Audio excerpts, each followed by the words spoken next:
Assalamualaikum warahmatullahi wabarakatuh. Saya M. Rakib Jamari dari Pekanbaru, Riau, Indonesia. Sekarang berada di Jalan Arifin Ahmad. Akan meneruskan perjalanan menuju ke Panam. Baik Bapak Ibu Saudara sekalian, pada sore hari ini supaya perjalanan ini menjadi ibadah, saya akan membacakan ayat Al-Quranul Karim. Bismillahirrahmanirrahim. Afara'aita man ittakhaza ilahahu hawahu. Afara'aita man ittakhaza ilahahu hawahu. Artinya, tidakkah kamu memperhatikan ada orang yang bertuhan kepada hawa nafsunya? Atau bahasa lainnya, mereka mengambil hawa nafsunya sebagai Tuhannya. Itu bahasa letterlechnya. Artinya ada orang yang bertuhan kepada kehendak hawa nafsunya. Hawahu, ilahahu hawahu, Tuhannya itu hawa nafsunya. Bapak Ibu saudara-saudara sekalian, orang-orang ateis yang katanya tidak bertuhan itu, coba kita tanya kepada dia, hei orang ateis, kalau memang Tuhan itu tidak ada, lalu siapa yang menciptakan alam semesta ini? Nah, apakah masuk akal ada yang menciptakan alam semesta ini sesuatu yang tidak ada? Itu yang menciptakan alam semesta ini. Apakah itu masuk akal atau tidak? Katanya orang ateis itu orang yang paling logis. Itu ditantang oleh Allah Subhanahu wa Ta'ala di dalam Al-Quran.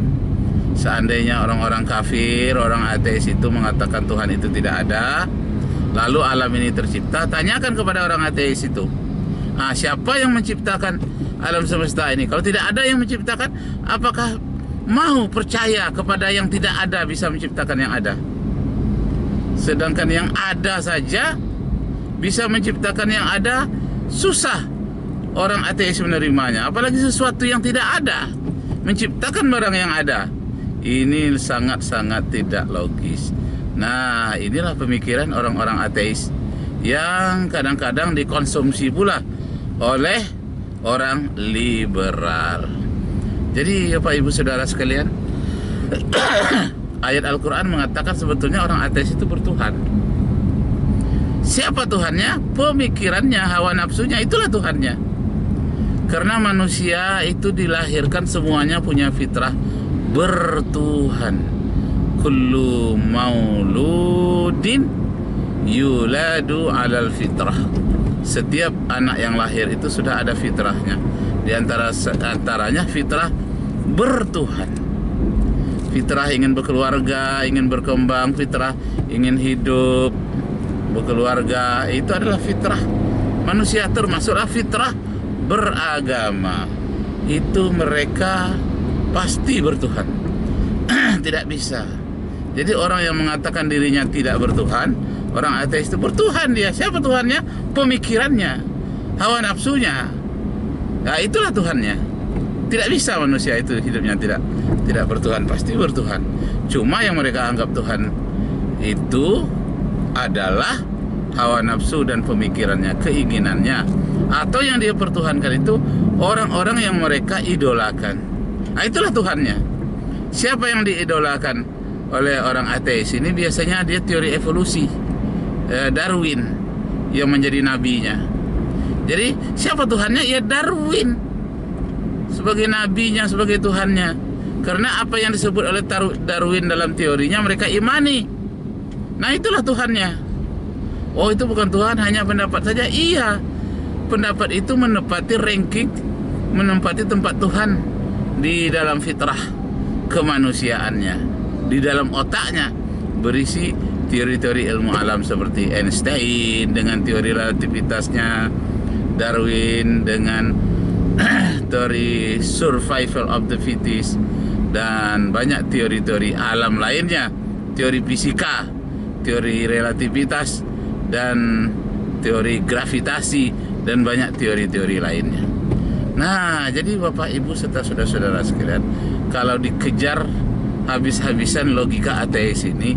Sebetulnya mereka mengingkari ada Tuhan adalah Tuhan menurut yang mereka kenal dalam sistem dunia Eropa selama ini, yang ada patung-patungnya Dewa Zeus, yang ada patung-patungnya berupa segala macam, banyak sekali patungnya. Dewa-dewanya itu ada dewa matahari, dewa laut yang disebut dengan Venus, dewa matahari yang disebut dengan dewa Mitra. Itulah Tuhannya sesuai dengan lingkungannya.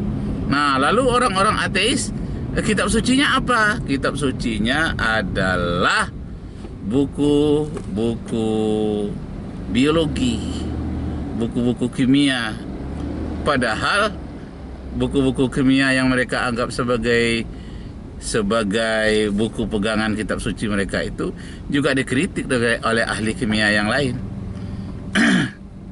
Tapi itulah yang mereka imani.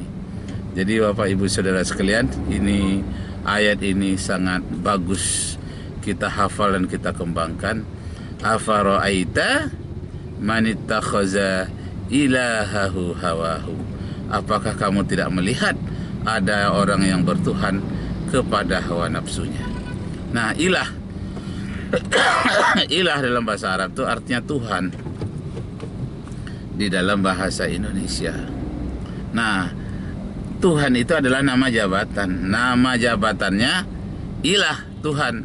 Nama orangnya atau nama dirinya itu Allah Subhanahu wa ta'ala. Nah, jadi Bapak Ibu Saudara sekalian, mereka tidak mampu menyebut nama Tuhannya itu siapa. Dalam filsafat misalnya, dia percaya ada yang menciptakan alam semesta ini, tapi namanya tidak tahu. Mereka sebut saja dengan Mr. X atau faktor X. Jadi kalau alam semesta ini tidak ada yang menciptakannya, siapa yang menciptakannya? Ada Mr. X, faktor X, yang memberikan hentakan pertama sehingga alam ini tercipta. Jadi mereka membuat seperti perumpamaan mesin mobil. Kenapa mesin mobil itu bisa hidup seperti mesin alam semesta ini yang bergerak? Karena ada pemicunya. Ada pelitina kecil yang menjadi pemicu dari sebab geraknya. Tentu dilengkapilah kalau mobil itu dengan minyaknya, dengan baterainya, nah dengan segala macam kondisi yang menyebabkan dia menjadi hidup. Namun hentakan pertamanya itu